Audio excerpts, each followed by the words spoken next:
Hai teman-teman, perkenalkan nama saya Eka Amalia. Saya salah seorang mahasiswi Universitas Islam Negeri Sultan Syarif Kasim Riau. Lebih tepatnya sekarang saya belajar di jurusan peternakan semester 4. Nah, pada kesempatan kali ini Eka akan menjelaskan tentang proposal penelitian Eka. Nah, dalam proposal Eka ini Eka mengangkat judul penggunaan limbah ampas sagu sebagai bahan tambahan ransum terhadap pertambahan bobot badan ayam broiler. Kita masuk pada poin yang pertama, yaitu bab 1 pendahuluan latar belakang.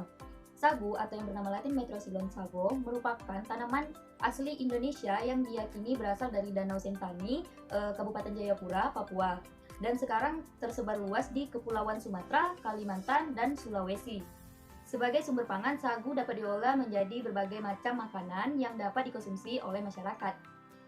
Dari tepung sagu dapat dibuat bahan perekat dan plastik karena mudah terurai secara alami. Limbah yang berasal dari pengolahan sagu terbagi menjadi limbah padat, limbah cair, dan limbah gas.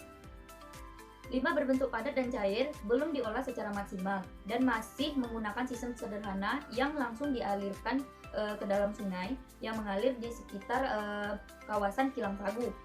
Hal ini dapat menyebabkan pencemaran di sekitar sungai tersebut sehingga bisa mengakibatkan sungai tersebut menjadi dangkal.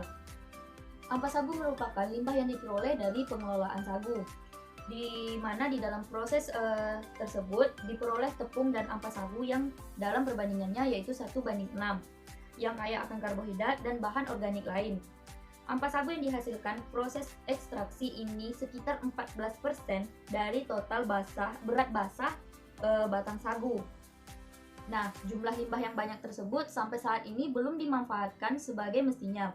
Hanya dibiarkan menumpuk pada tempat-tempat pengelolaan tepung sagu sehingga menyebabkan pencemaran lingkungan. Hasil dari pengelolaan sagu tadi menghasilkan sagu yang cukup melimpah dan perbandingan tadi 1:6.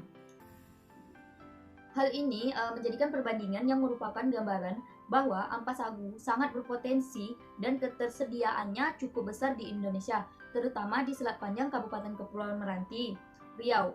Data lain melaporkan bahwa tepung sagu dan ampas sagu bisa menghasilkan dengan presentasi tepung mencapai 18,5% dan ampas sagu 81,5%. Nah, berdasarkan uraian yang di atas tadi, Eka tertarik untuk melakukan penelitian penggunaan limbah ampas sagu sebagai bahan tambahan ransum terhadap pertambahan bobot badan ayam broiler. Kita masuk pada tujuan penelitian. Nah, tujuan penelitian Eka di sini yaitu untuk mengetahui pertambahan bobot badan ayam broiler yang diberi ransum dengan tambahan limbah ampas sagu. Lalu, manfaat dari penelitian Eka ini, hasil penelitian ini diharapkan dapat menjadi informasi bagi peternak tentang manfaat limbah dari ampas sagu sebagai bahan tambahan dalam ransum ayam broiler. Nah, kita masuk pada bab 2 yaitu tinjauan pustaka, tanaman sagu. Sagu atau Metroxylon sp merupakan tumbuhan monokotil dari famili Palmae. Secara garis besar, sagu digolongkan dalam 2 golongan, yaitu berbunga atau berbuah sekali. Untuk yang berbunga, tanaman sagu yang berbunga dan berbuah 1 kali memiliki nilai ekonomi yang lebih tinggi karena memiliki kandungan pati yang tinggi. Sedangkan tanaman sagu yang berbunga dan berbuah lebih dari 1 kali memiliki nilai ekonomi yang lebih rendah karena memiliki kandungan pati lebih sedikit. Nah, gambar yang di sebelah ini merupakan proses pengelolaan pati sagu. Yang pertama itu mulai dari batang pohonnya. Batang pohon itu lalu dibelah atau terjadi pemotongan, lalu terjadinya pemarutan, ekstraksi, dan ekstraksi ini menjadi air dan ampas, lalu terjadi pengendapan, dan dari pengendapan itulah terdapat pati sagu tadi. Nah, untuk proses pengambilan pati sagu khususnya di wilayah Merauke, Papua masih menggunakan cara tradisional dan hingga saat ini belum ada pemanfaatan ampas sagu menjadi produk yang bermanfaat. Kita masuk pada poin yang kedua yaitu pakan. Pakan adalah bahan makanan tunggal atau campuran baik yang diolah maupun yang tidak diolah dan diberikan kepada hewan untuk kelangsungan hidup, bereproduksi, dan berkembang biak. Pakan memiliki peranan penting bagi ternak, baik untuk pertumbuhan ternak muda maupun untuk mempertahankan hidup dan menghasilkan produk seperti susu, telur, daging, serta sebagai bahan energi bagi ternak dewasa. Kita masuk pada bab 3 yaitu materi dan metode. Yang pertama, tempat dan waktu. Penelitian ini insya Allah akan dilakukan pada bulan Juli 2021 di Laboratorium Terpadu Fakultas Pertanian dan Peternakan Universitas Islam Negeri Sultan Syarif Kasim Riau. Lalu kita masuk pada materi dan metode. pada objek. Penelitian ini dilakukan pada bulan Mei sampai dengan Juli 2021 di kandang ternak unggas Fakultas Pertanian dan Peternakan. Bibit yang digunakan sebanyak 100 ekor DOC yang diambil langsung dari PT Ceron Pok Fan Farm, Kampar, Riau. Ini masih dalam tahap perencanaannya, teman-teman. Kita masuk pada prosedur penelitian tahap 1, yaitu ampas sagu diambil dari limbah pabrik. Eka mengambilnya dari limbah pabrik tepung sagu yang ada di Kabupaten Kepulauan Meranti.